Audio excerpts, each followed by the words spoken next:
Hello दोस्तों, नमस्कार। मैं जितेंद्र कुमार। स्वागत है आपका आपके अपने यूट्यूब चैनल में। आज हम प्रत्यय के विषय में पढ़ेंगे।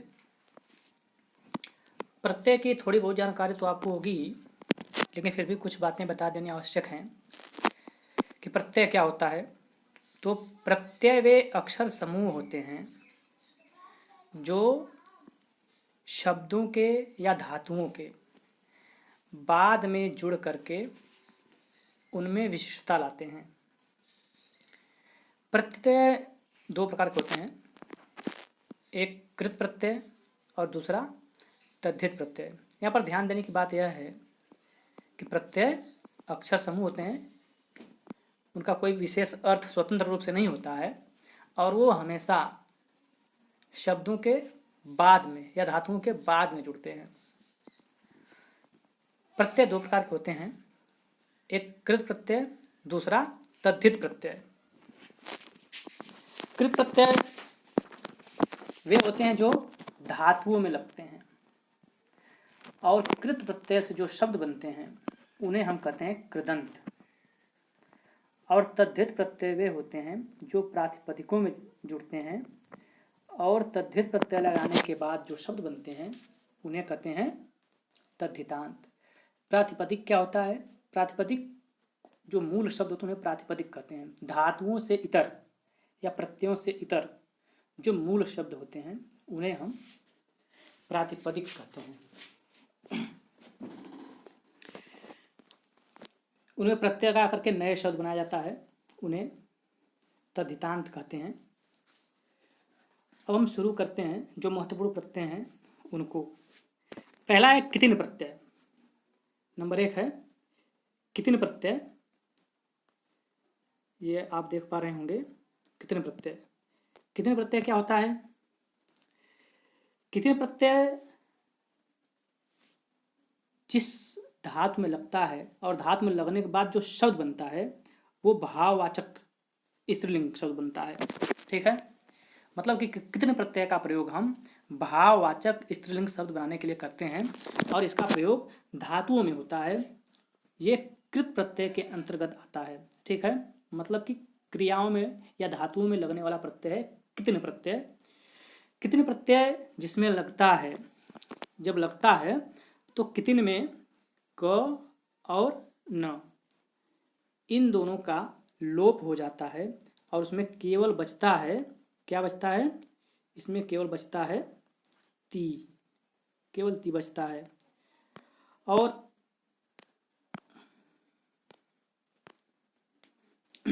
यही ती जो है उस धातु के अंत में जोड़ दिया जाता है। अगर धातु के आरंभ में ई उ में से कोई स्वर हो तो गुण या वृद्धि नहीं होती है। ठीक है, कुछ धातुओं में परिवर्तन हो जाते हैं लेकिन इसमें परिवर्तन नहीं होते हैं। कुछ धातुओं में ई उ है तो ए हो जाता है, उ है तो ओ हो जाता है, लेकिन जब ये कितने प्रत्यय लगता है तो कोई परिवर्तन नहीं होता है।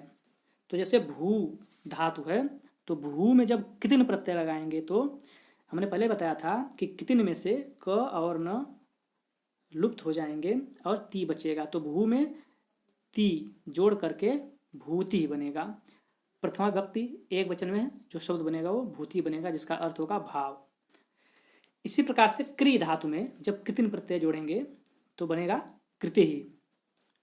गम धातु में गति, नम धातु में नति, धृ धातु में जुड़ेगा तो धृति बनेगा। ठीक है, आगे बढ़ते हैं। अगला प्रत्यय है कृत्वा प्रत्यय। कृत्वा, इसमें से त्वा शेष रहता है।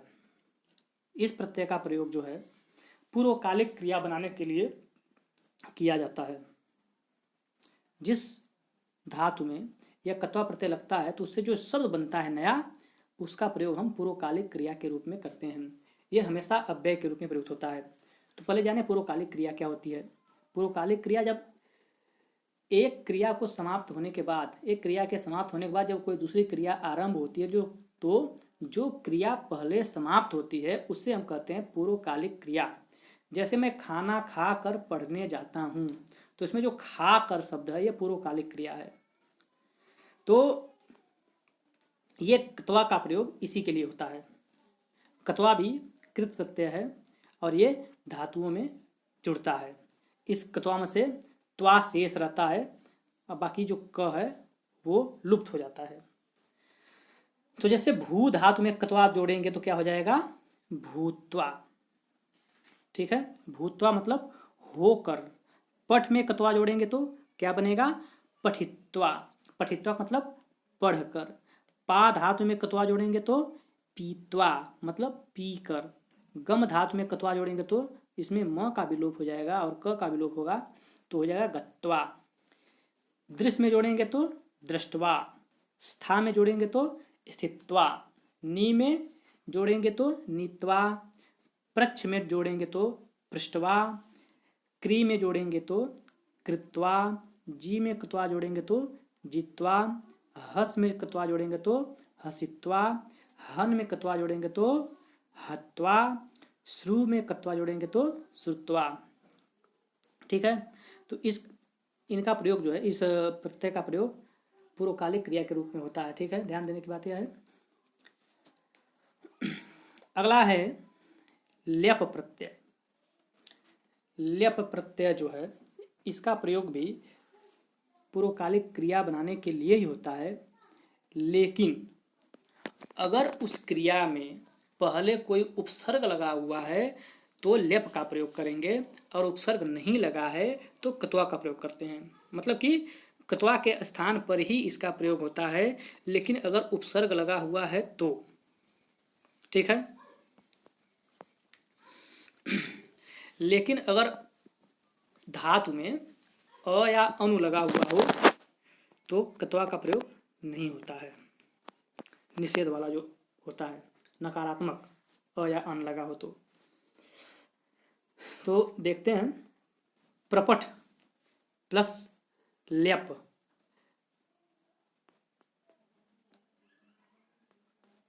यहाँ पर थोड़ा सा मुझे लगता भूल गया हूँ कि धातु के आरंभ में अ लगा हुआ हो, अन लगा हुआ हो तो कत्वा का प्रयोग होता है, लेप का नहीं होता है। ठीक है, आगे बढ़ते हैं। प्रपठ उदाहरण देखते हैं। प्रपठ में जो है लेप लगाएंगे तो प्रपठ्य हो जाएगा। यहाँ एक चीज़ यह है कि जिसमें लेप प्रत्यय लगता है तो लेप प्रत्यय में से ल और प का लोप हो जाता है, केवल इसमें य बचता है। तो प्रपठ, देखिए पठ धातु में प्र उपसर्ग लगा हुआ है तो यहाँ पर इसलिए लेप प्रत्यय लगेगा और इसमें से केवल यह शेष रहेगा तो बन जाएगा प्रपठ्य। ठीक है, तो आ प्लस गम, आ उपसर्ग लग गया गम धातु में तो इसमें लेप जब लगेगा तो हो जाएगा आगत्य, क्योंकि इसमें ल और प लुप्त हो जाएगा, केवल यह बचेगा। इसी प्रकार से आ प्लस नी, आ उपसर्ग लग गया नी धातु में तो इसमें हो जाएगा आनीय। आ प्लस दा प्लस लेप, यानी कि आ उपसर्ग दा धातु में लगा हुआ है तो आदाय। देखिए इनमें लेप प्रत्यय इसलिए लग रहा है क्योंकि इसमें उपसर्ग लगा हुआ है। ठीक है, अगर उपसर्ग नहीं लगा होता तो इसमें कत्वा प्रत्यय लगाया जाता। ठीक है, जैसे नी में नीत्वा हो जाता, ज्ञा में लगेगा तो ज्ञात्वा हो जाएगा। ठीक है, अब प्र प्लस आप प्लस लेप यानी प्राप्य। आ प्लस पा प्लस लेप मतलब आपीय। प्र प्लस दृश्य प्लस लेप प्रदर्श्य। तो इस प्रकार से ये शब्द बनेंगे। इनका प्रयोग लेप उपसर्ग का प्रयोग ऐसे करते हैं। अगला प्रत्यय है सत्री प्रत्यय। यह भी धातुओं में लगने वाला ही एक प्रत्यय है और जब यह किसी धातु में लगता है तो उससे जो मूल शब्द बनता है वह नपुंसक लिंग का होता है, लेकिन जब हम उसको पुल्लिंग में जब उसका रूप चलाते हैं तो पुल्लिंग में भी बन जाता है और स्त्रीलिंग में ही बनता है।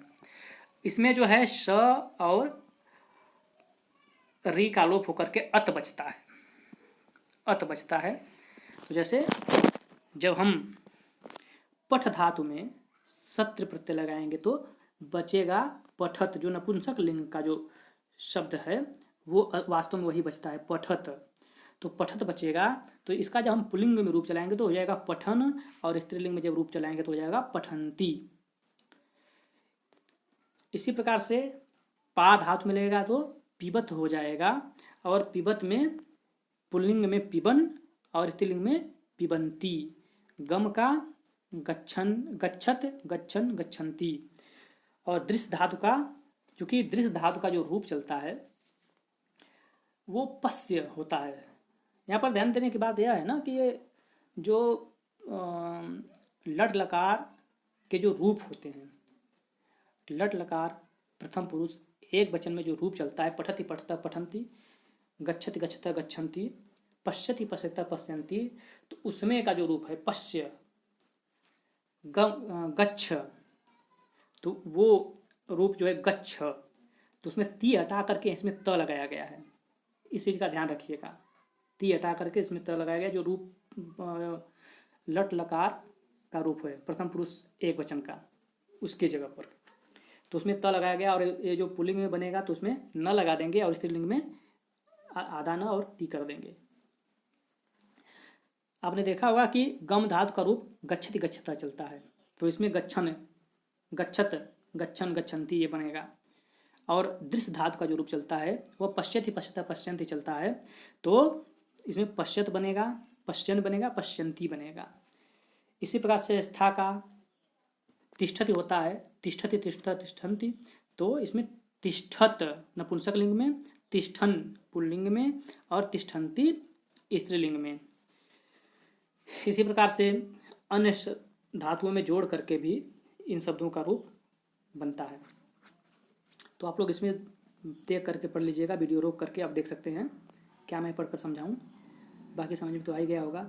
एक आखिरी प्रत्यय इसमें, जो कि आज के क्लास का आखिरी प्रत्यय है, बाकी मैं अगले वीडियो में बताऊंगा, शानच प्रत्यय। तो शानच प्रत्यय जो है आत्मनेपदी धातु में लगता है, और वो सत्य प्रत्यय जो था वो परस्मैपदी धातु में लगता था, और ये शानच प्रत्यय आत्मनेपदी धातु में लगता है। इसमें भी केवल आन बचता है, श का लोप हो जाता है और च का लोप हो जाता है, बचता है आन। तो इसमें अकारांत धातुओं के से जब यह प्रत्यय जुड़ता है तो उसमें पहले म लग जाता है, ठीक है। जैसे सेव प्लस सानच तो हो जाएगा सेवमान, सेव प्लस सानच तो सेवमान, स्त्रीलिंग में सेवमाना और नपुंसक लिंग में सेवमानम। लभ धातु में लगेगा तो लभमान, लभमाना, लभमानम। इसी प्रकार से वृद्ध धातु में सानच जुड़ेगा तो वर्धमान, वर्धमाना, वर्धमानम। यहाँ पर जो वृद्ध है तो रे का गुण होकर के वर्ध हो गया है। इसी प्रकार से वृत्त, तो वृत्त में लगा हुआ तो सानच, इसमें वत छप गया है, शब्द गलत छप गया है, धातु इसको वृत्त कर लीजिएगा, तो इसमें हो जाएगा वर्तमान, वर्तमाना, वर्तमानम, ठीक है। तो ये आज की क्लास रही प्रत्यय पर। आप लोग इसको बढ़िया से देख करके समझ लीजिएगा, और जो समझ में ना आएगा आप कमेंट करके पूछ सकते हैं, और इसके आगे का प्रत्यय मैं अगले वीडियो में प्रस्तुत करूँगा। धन्यवाद।